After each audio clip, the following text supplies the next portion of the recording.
people want to be more like you. Really? So, and you know what, for the fate of humankind, I think it would be great to have more Elon Musks.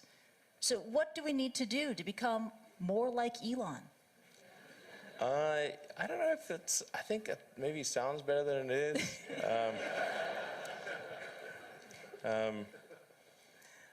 Yeah,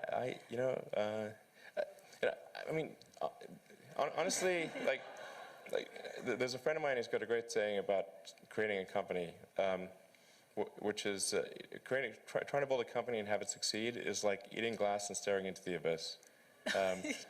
Well, so, I mean, what tends to happen is it's sort of quite exciting for the first several months of starting a company, and then reality sets in. Things don't go as well as planned. Customers aren't signing up. The technology or the product isn't working as well as you thought. And then that can sometimes be compounded by a recession, and it can be very, very painful for several years. So I think, frankly, starting a company, I would advise people to have a high pain tolerance. Yeah.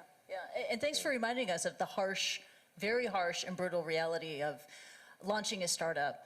There is that Elon Musk / Tony Stark mystique. People think, you are, Robert Downey Jr. modeled his character, Tony Stark, Iron Man, on you. It's easy, it's fun. You're a superhero titan of industry. But it's really hard. It's really difficult. And it's something that requires perseverance and grit. Do you fear that maybe in this generation or the younger generation that they don't have that perseverance and grit to take on these really tough challenges? I think some people do. Yeah.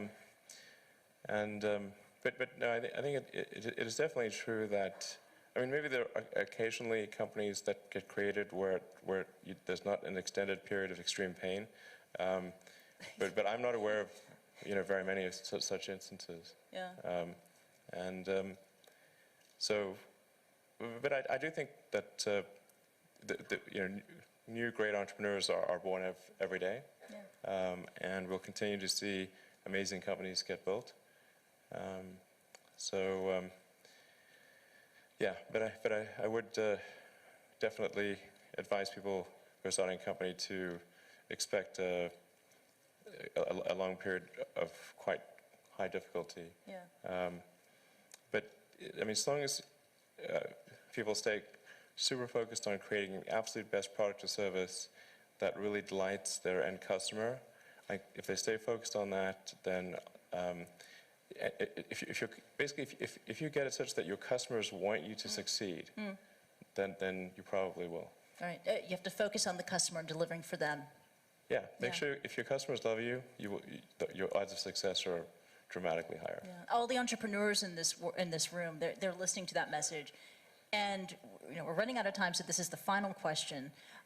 This is for the budding entrepreneurs in the room who could take an Elon Musk idea and run with it. I mean, quite famously, Hyperloop was the idea that you had to give away because you just don't have enough time to deal with it. What are the other ideas that you have that you would love to see another entrepreneur just take on and go?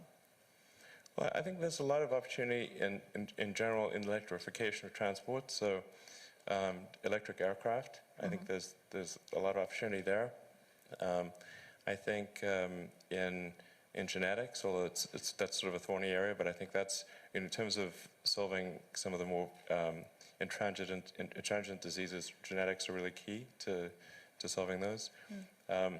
Something that I think people maybe are only beginning to look at is establishing some kind of brain-computer interface.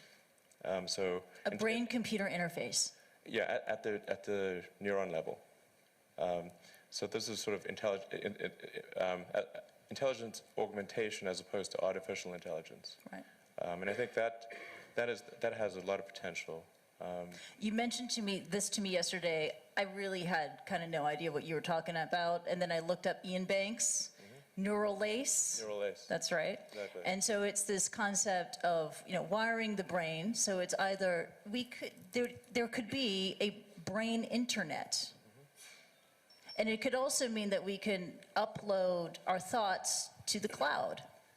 you would never forget anything. And you wouldn't need to take photographs. Yeah.